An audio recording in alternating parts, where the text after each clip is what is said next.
Ar kada susimastėte, ką veikia aptarnavimo skyriaus darbuotojas, kai reikia organizuoti renginius? Šiandien viską jums išsamei paaiškinsiu. Pirmiausia, pažvelkime į pagrindinės jų atsakomybės.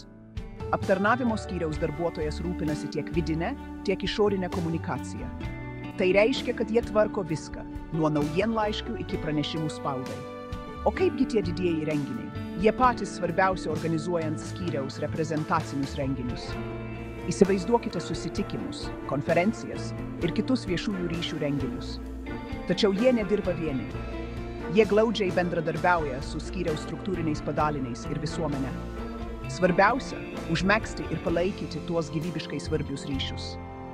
Kalbant apie ryšius, jie taip pat bendradarbiauja su užsienio institucijomis ir organizacijomis. Įsivaizduokite užsienio delegacijų priėmimus. Visa tai įprasta darbo diena. Dabar pereikime prie kūrybiškesnių dalykų. Jie kuria reprezentacinių dovanų ir medžiagų pavyzdžius. Tai ne šiaip kokios dovanos. Jos yra simbolinės ir atspindi skyriaus vertybės. Kalbant apie viešuosius pirkimus, jie rengia konkrečius dokumentus. Kiekviena smulkmena svarbi, o šie dokumentai turi būti nepriekaištingi. Tobulėjimas yra esminis dalykas. Jie teikia skyriaus vadovui pasiūlymus, kaip pagerinti skyriaus veiklą. Visada ieškoma būdų, kaip viską atlikti geriau. Jie taip pat dalyvauja komisijų ir darbo grupių veikloje, remdamiesi savo patirtimi. Jų įžvalgos yra labai svarbios šiose diskusijose. Ir žinoma, jie vykdo kitas vadovybės nurodytas užduotis, susijusias su skyriaus funkcijomis. Čia lankstumas yra būtinas. Taigi, koks yra pagrindinis tikslas? Pasiekti skyriui nustatytus tikslus. Viskas sukasi apie tų tikslų įgyvendinimą. Komunikacija yra svarbiausia. Jie kuria vidinės ir išorinės komunikacijos priemonės. Visi turi būti informuoti ir įtraukti. Reprezentaciniai renginiai taip pat yra jų darbotvarkėje. Šie renginiai demonstruoja skyriaus pasiekimus ir skatina santykius. Svarbu susidaryti objektyvią nuomonę apie skyriaus veiklą. Jie užmezga ir palaiko ryšius su visuomene, kad užtikrintų skaidrumą. Koordinavimas yra dar vienas svarbus vaidmuo. Jie organizuoja su viešaisiais ryšiais susijusius susitikimus ir konferencijas. Orientuoti į detalės ir efektyvūs. Jie skyriaus vadovui siūlo, kad reikia reprezentacinių medžiagų. Užtikrinama, kad jie turėtų visas būtinas priemonės, kad gerai atstovautų skyriui. Kalbant apie viešųjų pirkimų dokumentus, jie juos arba rengia, arba koordinuoja jų rengimą. Tikslumas ir atitiktis yra labai svarbus.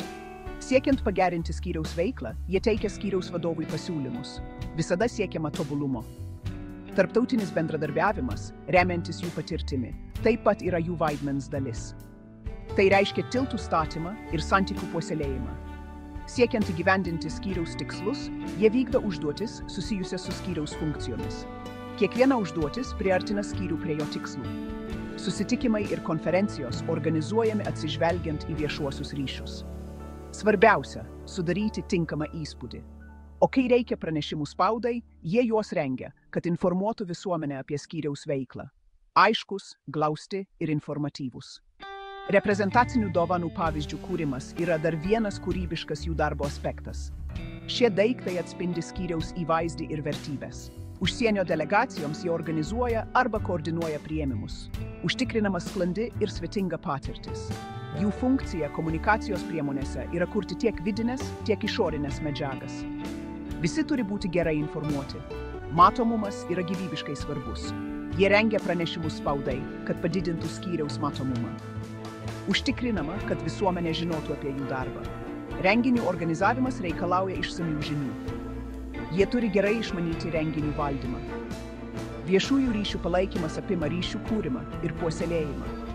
Viskas priklauso nuo veiksmingos komunikacijos. Kalbant apie viešuosius pirkimus, jie rengia reikiamus dokumentus. Tikslumas yra esminis. Dalyvavimas reprezentaciniuose renginiuose reiškia aktyvų dalyvavimą. Svarbi kiekviena detalė. Problemų analizavimas ir sprendimas yra darbo dalis. Jie analizuoja ir randa sprendimus. Jie teikia pasiūlymus, kaip pagerinti skyriaus veiklą. Visada ieškoma būdų, kaip pagerinti savo darbą. Bendradarbiavimas su kitais skyriais yra būtinas. Komandinis darbas, svajonių darbas. Informuojant visuomenę, jie rengia komunikacijos priemonės. Aiški ir veiksminga žinutė. Tarptautiniam bendradarbiavimui jie dirba pagal savo patirtį. Globalių ryšių kūrimas. Efektyvus renginių organizavimas priklauso nuo tinkamo planavimo ir vykdymo. Jokia detalė nėra per maža. Dokumentų rengimas reikalauja išsamaus taisyklių supratimo. Tikslumas yra labai svarbus. Skyriaus reputacijos palaikymas apima objektyvių pranešimų spaudai rengimą. Skaidrumas yra esminis. Analizuojant susitikimų rezultatus, jie rengia išvadas ir teikia pasiūlymus. Visada siekiama tobulėjimo. Laiko planavimas yra gyvybiškai svarbus. Jie planuoja ir organizuoja savo darbą efektyviai.